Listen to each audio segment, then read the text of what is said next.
हमारे पास इस प्रकार के क्वेश्चंस आए हैं। सबसे पहले यहाँ पर जो पहला क्वेश्चन है हमारा f(x) बराबर cos square x plus sign x, ये हमारा फलन दिया गया था f(x), यानी कि एक x उस जिसका किसी फलन का प्रांत है और उसका जो प्रतिबिंब है वो दिया गया है cos x square plus sign x के, ये मतलब उसके रिलेशन दिया गया है प्रतिबिंब और प्रांत के बीच, ठीक। और इसके बाद f दिखाना है हमें कि f पाई माइनस एक्स बराबर f(x) होगा, ये दिखाना है। तो हम क्या करेंगे, ये इसका मान पहले निकालें क्योंकि हमें f(x) का मान पता है, पहले से f(x) का मान हमें पता है, ज्ञात है, वो है cos स्क्वायर x माइनस मतलब प्लस साइन x, ठीक। और यहाँ पर हम जब f पाई माइनस एक्स ये निकालना चाहेंगे तो क्या करेंगे, जहाँ भाई यहाँ x है वहाँ आप क्या रख लीजिए पाई माइनस एक्स, ठीक। तो इसमें जो cos स्क्वायर x है उसमें आप cos square pi minus x रख दीजिए, यही तो होगा ना। चलिए प्लस साइन, उसके बाद यहाँ पाई माइनस एक्स रख लीजिए, ठीक। अब इसके आगे अगर देखेंगे तो हमारा इसका मान क्या हो जाएगा, आपने शुरू में पढ़ा होगा 10th में, तो उसमें साइन पाई माइनस एक्स का एक फार्मूला पाई माइनस थीटा था वहाँ पे, तो पाई माइनस थीटा का फार्मूला क्या होता था वो आप लोग जानते होंगे, साइन का साइन और सेकंड चतुर्थांश में ये रहेगा क्योंकि 180 देखिए यहाँ पर, इस तरह से आप लोगों ने पढ़ा होगा, ठीक है। इसके बारे में बताएंगे भी, लेकिन जब ट्रिग्नोमेट्री की बात आएगी तो इसके बारे में बताएंगे, लेकिन आप 10th में आप इसके बारे में पढ़ चुके हो, इस वजह से ज़्यादा ध्यान नहीं देंगे इस पर। यहाँ 90 अंश होता है, यहाँ 180 अंश हो जाता है पूरा, यहाँ 270 अंश हो जाता है पूरा यहाँ से लेकर के ना, और यहाँ से पूरा यहाँ से यहाँ फिर से चले आएंगे यहाँ तक तो 360 अंश हो जाएगा, ठीक। तो ये इस प्रकार का होता था। 180 मतलब पाई, पाई मतलब 180 यहाँ पर, ठीक। ये जो पाई का मतलब है वो 180 है, 180 अंश को ही पाई यहाँ पर कहेंगे, ठीक।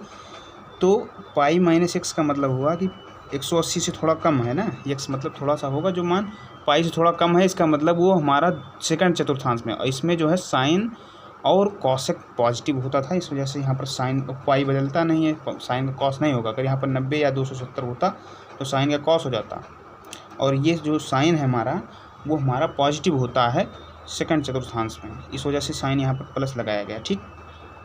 और साइन यक्स यहाँ पर हो जाएगा, इस प्रकार इसका मान हो जाएगा। और उसी प्रकार कॉस स्क्वायर है, ठीक। अब कॉस स्क्वायर के यहाँ पर तोड़ लीजिए, कॉस पाई माइनस एक्स कर लीजिए एक बार into cos pi minus x, इस तरह से कर सकते हो ना। स्क्वायर का मतलब होता है 2 बार उसी का गुणा है, तो cos pi minus x into cos pi minus x, इसे कर सकते। कॉस पाई माइनस एक्स का मान क्या होता है, माइनस कॉस एक्स, क्यों, क्योंकि जो है कॉस हमारा यहाँ पर निगेटिव होता है ना, कॉस है 180 तो जो है यहाँ पर है पाई है, इस वजह से कॉस का कॉस ही रहेगा, उसमें चेंजेस कोई नहीं आएंगे, साइन का कॉस नहीं होगा, मतलब कॉस का साइन नहीं होगा, कॉस है तो कॉस ही रहेगा, यहाँ भी कॉस है तो कॉस ही रहेगा, बस चेंज एक आएगा कि यहाँ पर ऋणात्मक चिन्ह आ जाएगा, यहाँ भी कॉस माइनस और प्लस साइन एक्स यहाँ पर है, ये है, ठीक। अब यहाँ लेकिन चीज़ें वही आ जाएंगी फिर से, क्योंकि यहाँ माइनस यहाँ दोनों को गुणा करेंगे तो माइनस माइनस यहाँ पर प्लस हो जाएगा, ठीक। यहाँ पर कॉस स्क्वायर एक्स हो जाएगा, ठीक, प्लस साइन। तो हमने जब एफ पाई माइनस एक्स का मान निकाला तो ये आया, और यही तो हमारा एफ(x) भी तो था, ये देखिए यहाँ पर एफ(x) भी तो वही था जो हमारा ये एफ पाई माइनस एक्स आया। इसका मतलब हमारा जो ये है जो हमने ये LHS निकाला, ये हमारा RHS था, ये चीज़ एफ(x), तो हमारा जो LHS निकाला वही आ रहा है, और RHS में उसका मान भी वही दिया गया है, चूँकि LHS बराबर RHS, इस वजह से ये बातें हमारी सिद्ध हो जाती हैं, ठीक। तो इसका मतलब ये चीज़ पहला चीज़ हमारा सिद्ध हो गया। चलते हैं अगले सवाल पर। देखिए सेकंड क्वेश्चन हमने यहाँ पर लिखा है, सेकंड क्वेश्चन हमारा f(x) बराबर log x बेस ई, ये चीज़ इसको पढ़ा जाता है बेस, इसको बेस मतलब आधार पढ़ते हैं, आधार ई जो होता है एक समझ लीजिए कांस्टेंट वैल्यू है, इस चर घातांक की मान होता है, तो मतलब एक कांस्टेंट मतलब चर वैल्यू है, चर ये है मतलब अचर कांस्टेंट मतलब अचर, ठीक। चलिए तो हमारा हमने कहा x जो है कांस्टेंट है, यहाँ पर ये कांस्टेंट मतलब इसका मान कुछ होता होगा, ठीक। और x जो है वो हमारा इसका log x जो है, x एक चर वैल्यू है, मतलब इसका मान कुछ भी हो सकता है, ठीक। और log x बेस ई ये चीज़ लिखी गई है, और हमें ये f(x) का मान दिया गया है, ठीक। मतलब f(x) मतलब फलन का मान यहाँ पर ये दिया गया है, ये फलन इस प्रकार का है log x बेस, ठीक। और वो जो हमारा पूछ रहा है, हमें दिखाना क्या है, हमें दिखाना है तो दिखाओ F X into Y into Z बराबर होता है F X plus F Y plus F Z.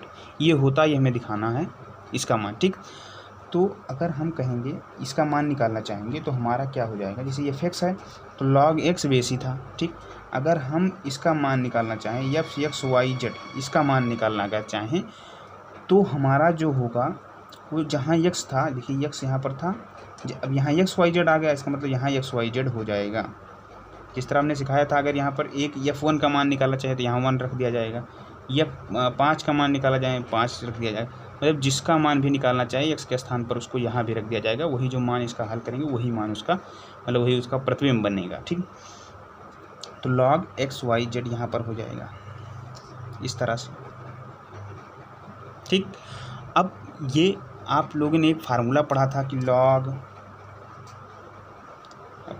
के बारे में थोड़ा बहुत जानते हैं, तो यहाँ पर देखिए अगर लॉग कुछ भी होता था यम इंटू एन होता था जैसे, तो वहाँ पर लॉग बेस वही रहता था, बेस वही रहता था यम प्लस लॉग बेस ही एन, इस प्रकार से इसका फार्मूला हो जाता था। ठीक, हमारा ये यम और एन ये हमारा प्लस में टूट जाता था लॉग के साथ में। ठीक, ये चीज़ हमारा फार्मूला होता था। इस फार्मूले को अगर नहीं जानते हैं तो आप लोग इसको लिख लीजिए, ये फार्मूला है, ये लॉग में हमेशा काम आएगा। ठीक, और एक ये होता है अगर ये बटे में हो यम भागे एन बेस ही हो तो हमारा लॉग यम माइनस लॉग एन, इस प्रकार यहाँ माइनस लग जाता है, क्योंकि हमने ये बताया लॉग का मतलब होता है यार घात, लॉग का मतलब होता है घात। तो घात जब भाग होती थी तो हमारी घातें घट जाती थी, जब गुणा होता तो घातें जुड़ जाती थी। इसी प्रकार आप याद कर सकते हैं, लॉग एक सीधा इसका उल्टा होता है। जैसे 2 की घात हम x निकालना चाहें, 2 की घात कुछ भी हो आप ये निकालना चाहें तो इसी का उल्टा मतलब 2, जैसे 2 घात x बराबर नहीं 2 घात 3 मान लीजिए, ये 2 घात 3 बराबर क्या होता 8 ना। अब ये हम अगर पूछें तो 8 2 की कितनी घात होती है, अगर ये पूछ लें कि 8 2 की कितनी घात होती है तो आप लोग कहेंगे 3 ना। 8 जो है 2 की कितनी घात पे लिखा जा सकता है तो कहेंगे आप 3। तो यही चीज़ अगर लिख देंगे तो यही चीज़ हमारा लॉग कहलाता है, यानी कि इसको ये इस प्रकार लिखें, यहाँ बेस 2 है यहाँ पर आ जाएगा और 8 यहाँ पर आए, और इसका मान क्या होगा 3। यहाँ पर थोड़ा सा फ्रेम में, हाँ ये log 2 और मतलब log 8 बेस 2, इसका मान क्या आएगा 3। यही चीज़, इसी चीज़ को हम इस प्रकार भी लिख सकते हैं, log का मतलब यही होता है। ठीक, चलिए, और जब हमने आप ये देख लीजिए कि ये इसका मान आप खुद बता सकते हैं, मतलब 2 की घात कितनी करें कि हम 2 आ जाए, तो 1 करेंगे ना तो इसका मान 1 हो जाएगा। ये आप लोग पहले मतलब ये जान सकते हैं कॉमन सी चीज़ें। जैसे इसका मतलब हुआ कि 8 की घात कितनी, log 8 बेस 2 का मतलब हुआ कि 8 की घात कितनी, मतलब 8 नहीं 2 की घात कितनी कर दें हम कि 8 आ जाए। इस 2 की घात कितनी लिख दें हम कि बराबर 8 आ जाए, तो 2 की घात हम 3 लिख देंगे ना तो 8 आ जाएगा। इसका मतलब इस चीज़ का मान हमारा 3 हो जाएगा।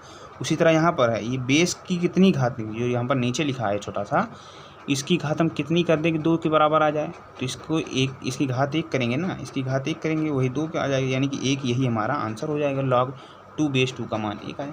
इस प्रकार से कुछ सारे फार्मूले बनते हैं। ये भी एक फार्मूला है कि अगर दोनों जगह समान रहे, जैसे यहाँ पर log ई यहाँ भी और ई यहाँ भी लिख दिया जाए तो इसका मान 1 होता है। ई का मतलब कुछ भी हो सकता है, यहाँ x अगर लिख दें y लिख दें, मतलब दोनों जगह अगर सेम रहेगा यहाँ तो हमेशा उसका मान 1 होगा। और ये एक फार्मूला है log ई M into N, M into N की ई की घात कितनी यम इंटू एन होती है, मतलब कि ई की घात हम, इसका मतलब हुआ कि ई की घात हम कितनी कर दें, ई की घात मान लीजिए x कर दिया हमने तो उसका मान यम इंटू एन आ जाए ना। तो log ई की घात हम कितनी कर दें कि यम इंटू एन आ जाए, तो हम इसको इस तरह बांट सकते हैं भैया, इस तरह बांट सकते हैं कि आप यम की कुछ घात कर सकते हैं, मान लीजिए p कर देते हैं, एन की घात q कर देते हैं, इस प्रकार हो सकता है ना, यानी कि p प्लस q जो x के बराबर आएगा ना, अगर ये चीज़ें बराबर होंगी। ठीक, तो इस वजह से यहाँ पर मतलब p प्लस q यहाँ ना, इस वजह से जो है यहाँ पर ये प्लस में है। चलिए, ये जब log पढ़ेंगे तो ज़्यादा समझ में आ जाएगा आप लोगों को, log पढ़ेंगे तो। ठीक, लॉग आपको बहुत ज़रूरत पड़ती है केमिस्ट्री में। आप जितने सवाल लगाएंगे 11th में सारे लॉग से बहुत ज़्यादा ज़रूरत पड़ती है, इस वजह से लॉग आप पढ़ लीजिएगा, नहीं तो हम ही कभी बना देंगे इस पर वीडियो। खैर चलते हैं सवाल पर अपने आते हैं।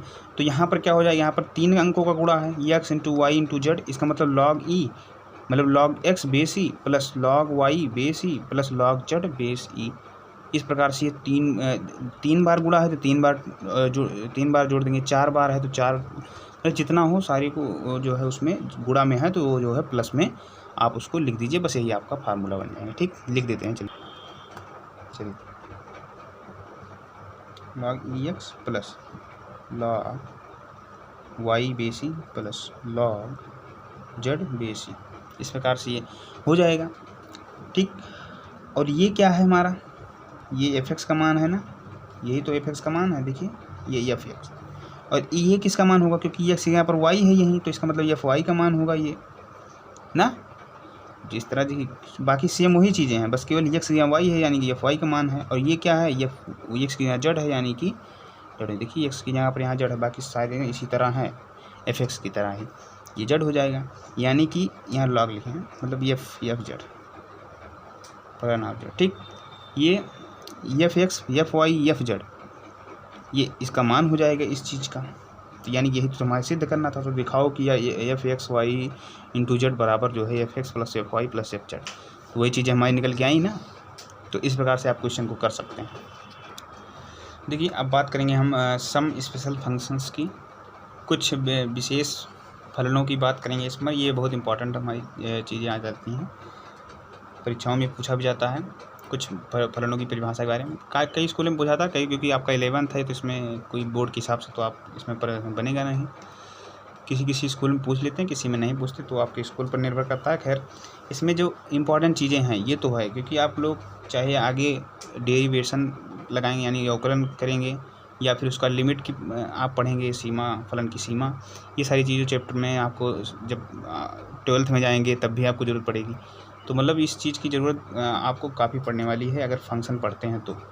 ठीक, तो इक्वल फंक्शन सबसे पहली बात आती है, सम स्पेशल फंक्शन मतलब कुछ विशेष फलन। तो उसमें सबसे पहला फंक्शन आता है इक्वल फंक्शन, किसे कहते हैं। इक्वल मतलब समान, इक्वल मतलब समान फलन।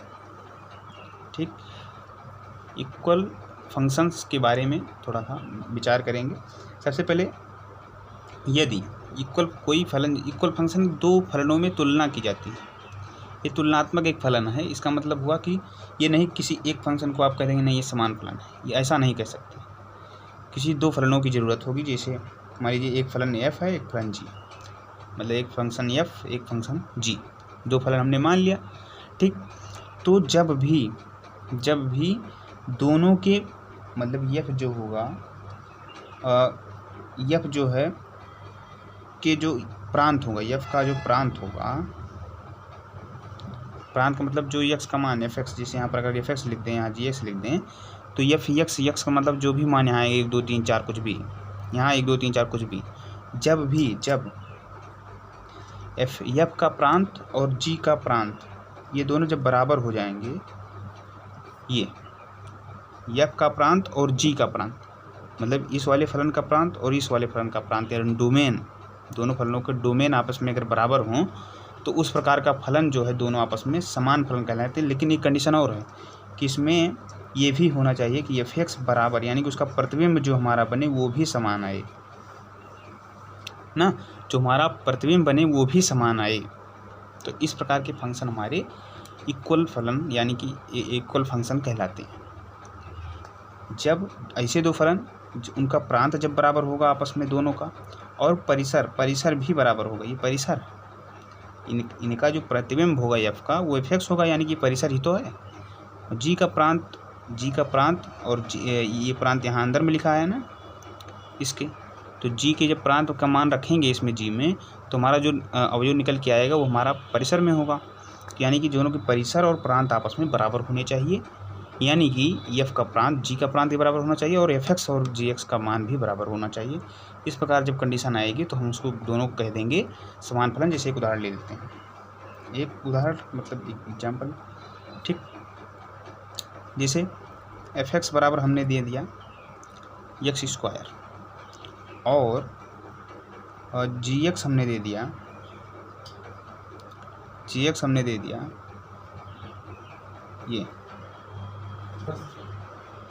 जी एक्स हमने दे दिया 1 2 4 16 से डॉट अनंत तक, ठीक, इस प्रकार का अनंत तक, ठीक। और यहाँ हमने कहा कि यक्स जो यहाँ ये यक्स बिलोंग्स टू नेचुरल नंबर, ये यहाँ हमने ऊपर भी कहा और यहाँ भी कह रहे हैं कि यक्स यहाँ बिलोंग कर रहा है नेचुरल नंबर। तो चीज़ें तो वही लिखी गई है ना। अगर इसका भी प्रांत अगर निकालना चाहें, प्रांत तो वही होगा, क्योंकि यहाँ एक्स बिलोंग्स टू एन, यहाँ एक्स बिलोंग्स टू एन, और एन के सभी के लिए यहाँ पर लागू हो जाता है। एन का मान कुछ भी रखें, कुछ ना कुछ मान वो जो है परिमित मान देगा, इस वजह से उसका प्रांत पूरा एन जो है वो हो जाएगा, और यहाँ भी इसका प्रांत जो है वो एन हो जाएगा ना।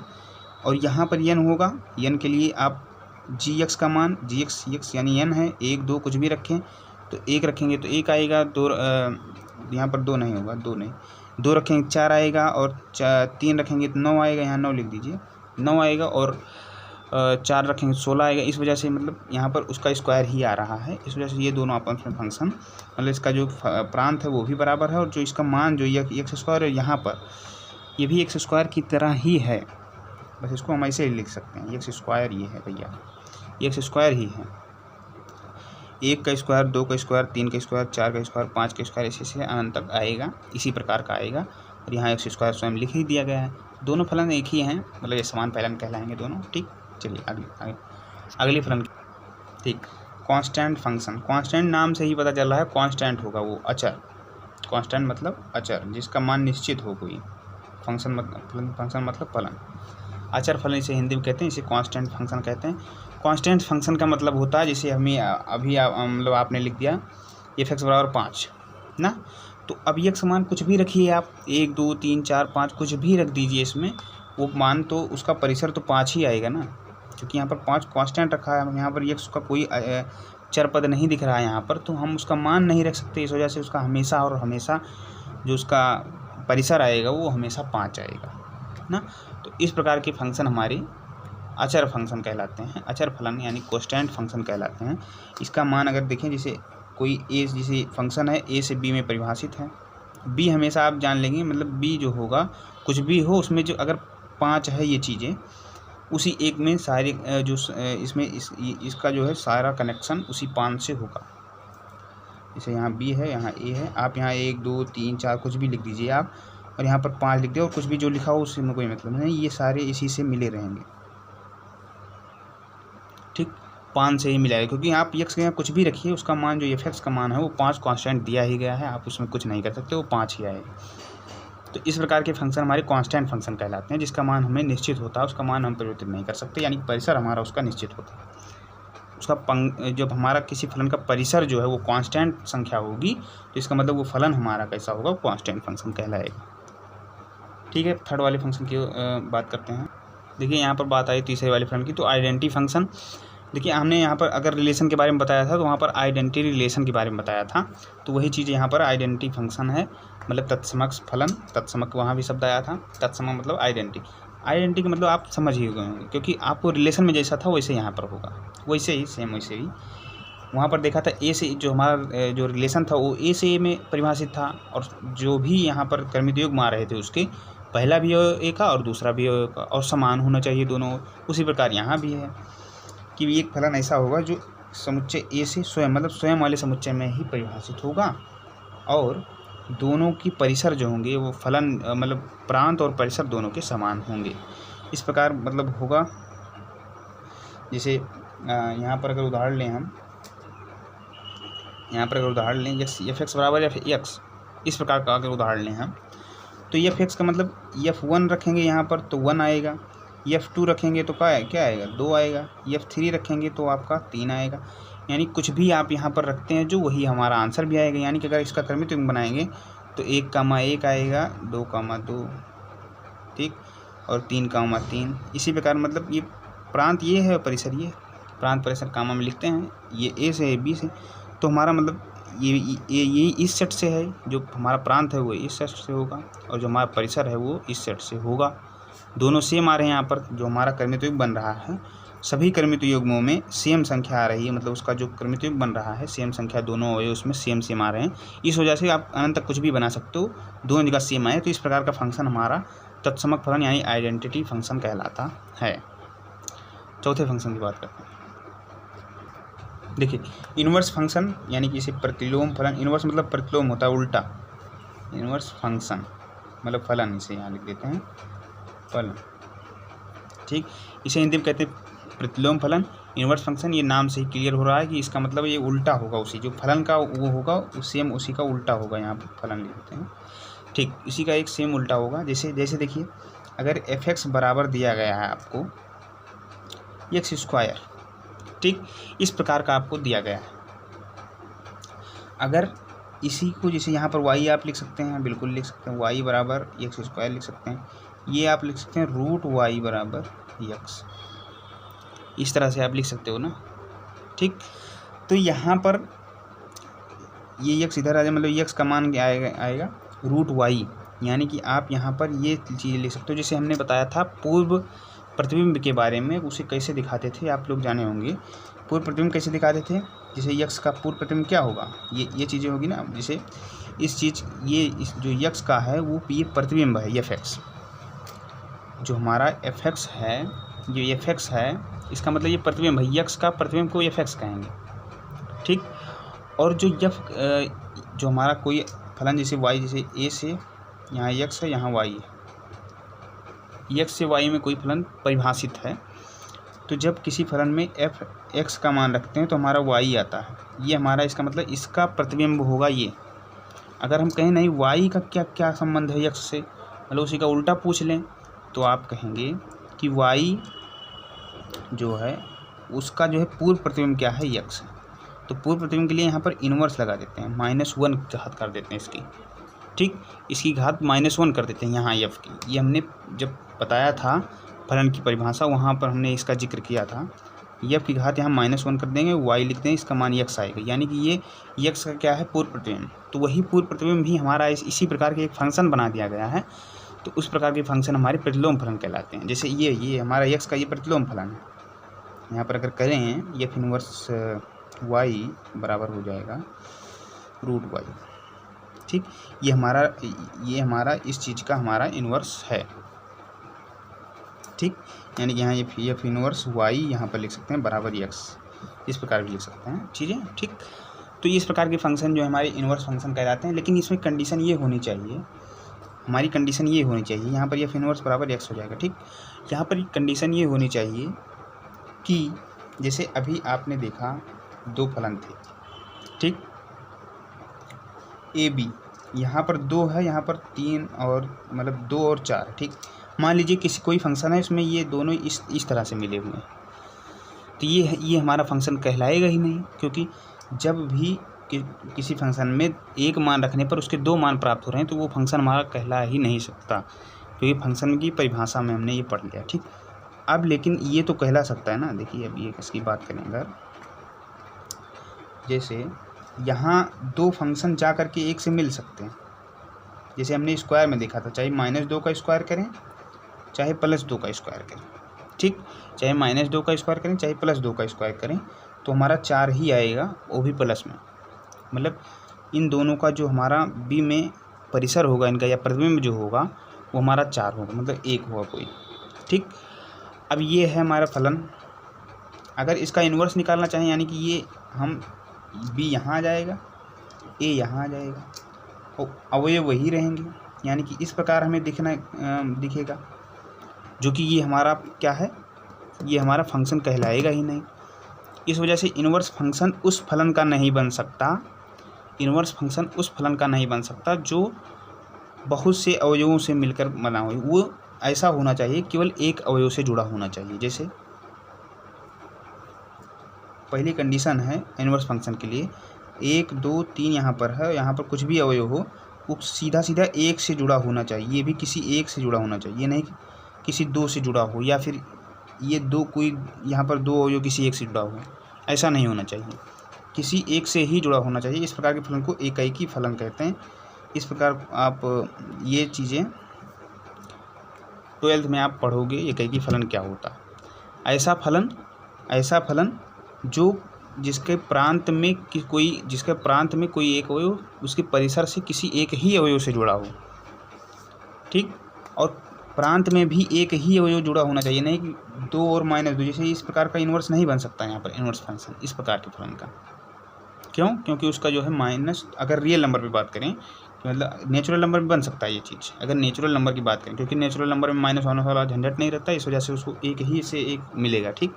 लेकिन अगर ये हम बात करेंगे रियल नंबर पूरे माइनस वाली संख्याओं को बात करेंगे तो ये हमारा फंक्शन इन्वर्स नहीं कहलाएगा। क्यों नहीं कहलाएगा? क्योंकि 2 को रखते हैं वो भी 4 आता है उसका, -2 को रखते हैं वो भी 4 आता है, ठीक, ये तो आप समझते होंगे।